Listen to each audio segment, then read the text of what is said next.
Good morning, I am Adam Harris, and this is The Day Ahead. On the agenda today, we have Draghi speaking this morning at 9 a.m. and while the US dollar deliberates and currencies will focus on the moving yen charts, cryptos are moving sideways, but the soy charts and commodities are moving strong. Even as the global indices look weak, our favorites and equities show promise. Don't forget to click on the time link below to jump to that chapter. Good morning, everyone. It's Tuesday, June the 19th on the economic calendar. Today, really, focus will just be on euro pairs as President Draghi speaks today for the ECB at 9 a.m. Not much expected to happen in terms of this necessarily, but we'll keep an eye out. There's a lot going on in the markets in general anyway, what with the trade wars and everything, and or at least let's call it tensions, and let's go to the charts. Starting off with the currencies and specifically the US dollar index, we're still debating after this big move we had last week. Price action here on the daily is still looking to retrace a little bit. This looks a little bit better, more obvious on the chart when we look at euro dollar. So we've got some potential support at 1.550 and we can see price attempting to push up. So are we likely to see that follow through today? As I said, in general, it's not really worth trading. It's not really worth looking at with everything else that's going on at the moment. Just a lot of caution here, but we're likely to see a bit more of follow through on that as well, especially when we go and have a look at sterling.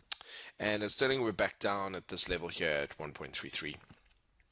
60, close to that level there, and actually looking quite weak today. So the question is, will we see that continue to break down to the downside? Just waiting on clarity on these charts, which is why I say let's go and see what's happening with them. Now, the charts that are looking really interesting for today are the JPY charts across the board. We've got a lot of strength coming through on that. And actually specifically looking at, say, Euro Yen, GBP Yen, CAD Yen, and Swiss Yen, particularly on the lower time frames. So let's say we take Pound Yen, going down to, say, 2-hour time frames. Really, I'll be looking for pullbacks into the moving averages, looking to short that to the downside, even down as low as, say, 15 minutes, down to 15 minutes, looking really good. Beautiful optimal price action structure, nice and bearish. Looking for pullbacks into the moving averages and then looking for small bearish candles, looking to trade that to the downside. So that's pretty similar on CAD Yen as well as Swiss Yen. These are all the ones on my watch list for today. Trend pretty much coming out of nowhere, now looking pretty good. Where we had no trends, we now actually have some options. And then let's go ahead and have a look at other charts then. With cryptocurrencies and looking at Bitcoin specifically, what I did want to mention here is we've now produced, technically speaking, a higher low, higher high back into these moving averages. The question is, will we get a bearish candle and a break of the low of that to continue? We do appear now to find some good support at 4,600, 4,700. One thing that I did want to mention is that the size of the candles early on in the year versus the size of the candles we're getting lately has dropped in terms of size, which is also an indication of dropping in terms of volatility. I think that's a good sign. And also, but at the moment, just not really finding anything to trade here. Not much of a trend yet. No real obvious opportunities at this point in time. Moving on to the commodities, starting off with gold, just noting after this really big move we've had down as a result of kind of trade tensions, we see price attempting to recover now. Will we find resistance again here and then continue even lower down, or will we recover? So at this point, looking for resistance to be found, looking for small bearish candles there. Similarly with crude oil, we're now back into the moving averages. I'm looking today to see any small bearish candles to see a continuation of this or potentially a reversal. Just looking at how close these how close these lows are to each other. I think crude oil is really torn between climbing and dropping, but just noting we have a small bearish candle currently in the sell zone, so break of the low, that potentially a continuation, meaning price has found resistance here at this point in time. There's a contradiction because also looking at it on the weekly time frame, we can see again we've got this bullish candle in the buy zone. So it's really a question of the two different sides deciding what they want to do. Is the daily going to continue down, or is it going to reverse and thereby change the weekly? Just showing you as well quickly, corn has continued to yield some really nice profits on that one from this trader opportunity we had a look at there, continuing to the downside even intraday. And for me today, certainly intraday opportunities, looking at soybean meal, soybean and soybean oil, just absolutely beautiful strong trends to the downside. So just going and having a look at these, if I go ahead and have a look straight away right down to the 2-hour time frame, so there's good opportunities here. Also the 1 hour, very similar, very nice optimal, bearish optimal price action. And so looking to see price retrace back into the sell zone, looking for small bearish candles similar to these, and looking for opportunities to trade that to the downside. So soybean definitely on my intraday or day trading watch list for today. So with trade tensions running high, we can see all the indices now pulling down. Quite a bearish day yesterday. We were actually just starting off with Wall Street pulling back into, on the weekly, by the way, looking at price pulling back into these moving averages, looking to see if we find some support, looking at the S&P coming back into the previous highs. So in isolation, that trend itself not looking that bad, however, looking pretty bearish on the daily.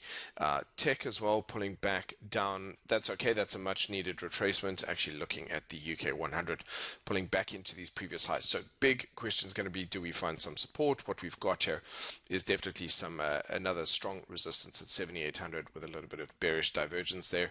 And so looking more bearish than bullish, no clear direction on the EU stocks as well. And looking at Germany, looking at these on a weekly because currently they look a little bit too messy on the daily. We'll go have a look at that in a moment. Lower high, Germany definitely looking more bearish than bullish. The Hang Seng, worthwhile noting, Hong Kong is now broken below this level of support, moving further down towards 29,000. So that is significant, having broken to the downside. And Japan as well producing some resistance as well at 23,000 and potentially looking to come a bit low. So if we just go back and have a look at Wall Street again and then have a look at it on the daily time frame, we're just looking, expectation for now is to see this move a little bit lower. But these are the areas in which we may potentially find support, but back in down to that, or potentially down towards 24,400. So looking to see that continue a bit more to the downside today, unless they come into historical support, then we're likely to see some support hold, but currently today expecting more bearishness than anything else. On the equities in focus, and starting off with Tesla Motors, just seeing it continuing to push higher. So that's interesting to see. Yesterday we came into resistance at 360. We pushed through on that one. So interesting to see, a bit late to the game, but is definitely bullish. Apple actually producing a downtrend. I spoke about this yesterday, looking to see if we found some support there, and we've produced a bullish candle close to the buy zone here. So today I'd like to see if we do break above the high of that, attempting to move higher, or if we're still moving to the downside with some of that bearishness in the indices, possibly the case. Amazon, we have indeed just pulled back in, connecting with the moving averages and pushing to the upside. So yesterday and today, expecting this to attempt to continue to the upside just because it's a steady ticker. Looking at Facebook as well, we've gone and broken up to new highs. So that's Facebook looking very, very strong there, at least on the charts. Ocado, back into the buy zone. I was looking to see if we got some support at 1,000. We've broken through 1,000. That's fine. Our next level of resistance sits at about 900, but we are in the buy zone now. So question today is, will we produce a bullish candle today, looking to break the high of that and follow up, or are we going to pull down a little bit further? So just in that awkward moment, but it's fine because looking at that from a swing trading perspective, there's no opportunities there yet. Anyway, EasyJet, nice and interesting, seeing that pull back into the buy zone, already producing a bullish candle. Let's see if it breaks the high today and makes another run up at 1,800. If it does, ultimately it makes sense. If it can maintain that momentum, we'll see it break through to the upside. So we're going to keep monitoring that as well. And then seeing Vodafone continue to push to the downside. So I think at some point what I'm going to do is probably just take Vodafone off the watch list unless we're looking to short it. But for the moment, this now looking more bearish than bullish. And Alibaba finishing off on that very strong bullish candle in the buy zone yesterday off previous highs. So that actually looking to see if we follow through a break to the upside, breakthrough 210 and pushing on upwards. There we go. On that note, ladies and gents, have a great day. Be careful out there, and if it's trending, we'll be there.